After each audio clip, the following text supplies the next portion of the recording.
It started out as whatever, but I guess the man in the clouds threw my heart in the weather. And whether you know it or not, it was more like wherever, whenever, just show me the spot. I wasn't talking sex, even the dogs were barking less when we would walk through the park to carve our name with chalk on a charcoal chest that we would consider mysterious. We talk about religion and theories, even about the ocean and creepy creatures that we thought was eerie. But I guess we couldn't really, or more we wouldn't clearly envision the world from the point of all daily, to the point where your family would fear me like I was a monster. Even my mom wouldn't hear me, instead she would call me the problem. And just to go off topic, I had a close friend who loved someone in another state, but the mother wouldn't corroborate, and told her that he didn't share the same faith. But it wasn't that, it was more race, and it did hurt him. She still denied him the night when she found out he was a Muslim converted. She answered her daughter's phone and called him a Lucifer lurking, and her daughter was his prey even though he was a virgin, and ended it by calling him a nigga with no purpose. His story's my story, but a different version, same book with a different spine. I love that she made me feel good every time she looked me with them eyes, and to me we were just the best of friends in my mind. And I guess down the line, with all the awkward looks and all the crying, we were hooked and felt love for the very first time. And for the very first time, she was more than important. We embraced the sky as the rain started pouring. I would hold her close and be thankful to share the moment. It was another world, I swear to God.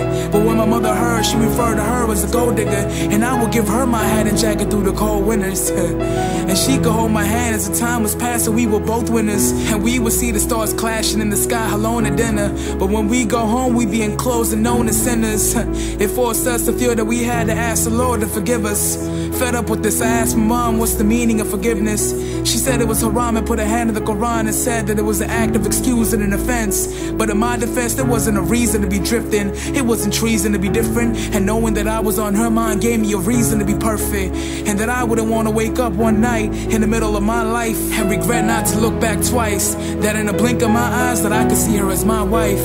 That in a blink of my eyes she wear my ring with pride, in an all-white garment walking down the aisle with tears in her eyes and a beautiful smile. That if I'd have to ask for forgiveness, it would be to let her hands go when she wouldn't expect it, and to let her fall alone and allow her to feel helpless, and let her crawl down for hope and doubt to find the surface. And at the end of that note, I left knowing I'd never come back home, and I didn't even pack my bags. I guess a thought didn't occur, and all of a sudden the world disappeared when it came to this girl. And all of a sudden I felt stronger than before, that I would walk into a whirlwind for her. And at the bottom of my heart I'm sure that I hit the lotto in the long run with her. So ran to the one spot on earth where we had walked down the park to talk, with a small amount of chalk to carve our names on the bark that we had preserved, to let the world know that we were here, and that she was mine and I was hers. I turned around to know that the world wasn't fair, that even though it rained, our names were still there.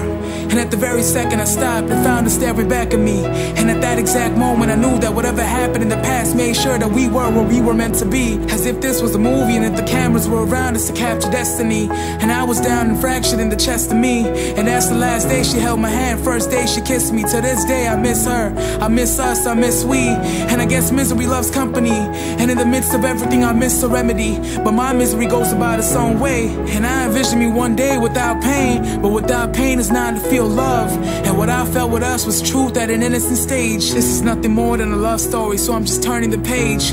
Just a book with words, but I still remember the place. Just a bolt of hurt, and I even tremble in rain. And when all wrong is wrong and hope is gone, I remember her face. Just a love story, once upon a time in the dark, written in chalk that burned in the rain. This is nothing more than a love story, and I'm just turning the page. Just a book with words, but I still remember the place. Just a bolt of hurt, and I even tremble in rain. And when all wrong is wrong and hope is gone, I remember her face.